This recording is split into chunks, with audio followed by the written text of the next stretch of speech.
तो भगवान शंकर को श्रावण प्रिय है। एक कारण कहा कि मंथन में जो विष निकला उस विष का पान किया और भगवान देवताओं ने मिलकर भगवान शंकर का जलाभिषेक किया। दूसरा कारण कहा, माता सती ने शंकर को पाने के लिए श्रावण के महीने में ही सबसे ज्यादा साधना करी है।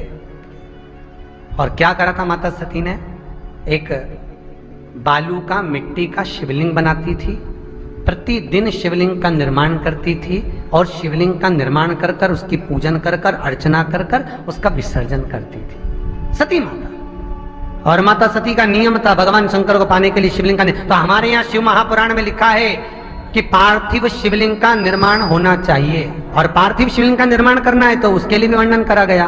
ब्राह्मण श्वेत मट्टी के शिवलिंग का निर्माण करे, वैश्य पीली मट्टी के शिवलिंग का निर्माण करे, क्षत्रिय लाल मट्टी के शिवलिंग का निर्माण करे और शूद्र काली मट्टी के शिवलिंग का निर्माण करे। कितना बड़ा शिवलिंग बनाना चाहिए?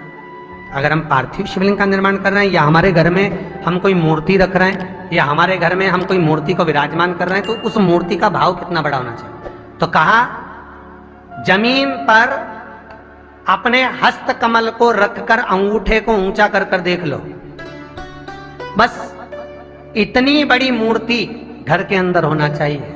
चाहे वो लड्डू गोपाल की हो, चाहे वो दुर्गा भवानी की हो, चाहे वो राम जी की हो, शंकर जी की हो, कृष्ण की हो, जिसकी रखना हो, बस इतनी बड़ी मूर्ति घर के अंदर होना चाहिए। क्यों? इससे बड़ी अगर मूर्ति होती है तो जैसे मंदिर में सेवा होती है उतनी सेवा की उसको जरूरत पड़ती है। और अगर इससे छोटी मूर्ति होती है, जितनी छोटी होगी उतनी सेवा कम करना पड़ती है। तो मूर्ति जितनी छोटी होगी उतना सुख प्रदान करेगी,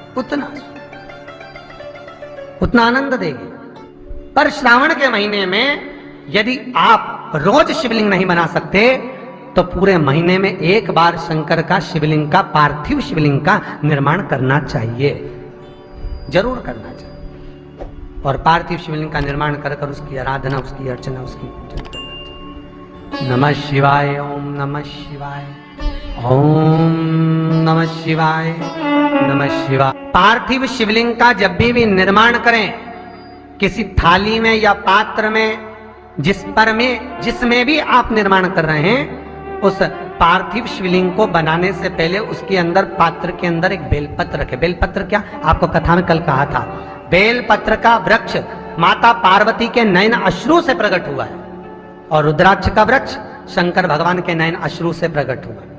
तो बेलपत्र रखकर फिर उसके ऊपर शिवलिंग का निर्माण करें, फिर उसके ऊपर शिवलिंग, उसका लाभ आनंदित होगा, उसका सुख आनंदित होगा, वो आनंद फल देने वाला होगा। कई लोग सीधे थाली में शिवलिंग बना देते हैं। माता पार्वती के हस्त कमल पर शिवलिंग का निर्माण है महाराज, हस्त कमल सुख देने के। तो भगवान शंकर के शिवलिंग का निर्माण करें। माता सती ने भी किया। यही श्रावण के महीने में माता सती शंकर भगवान के शिवलिंग का निर्माण करती है, पूजन करती है, अर्चना करती है। फिर शाम के समय उस शिवलिंग को मस्तक पर स्पर्श कर कर जलाशय में, कुंड में, जल में, बावड़ी में, कुएं में, तालाब में उसका विसर्जन करती है मां। दूसरा कारण कहा, सती शंकर को इसी श्रावण में रिझाई थी, इसलिए शंकर को श्रावण अति प्रिय है। कि पहले आती है नवमी, फिर आवेगी एकादशी, देवसोनी। तो भंडारिया नवमी का मतलब क्या होता है?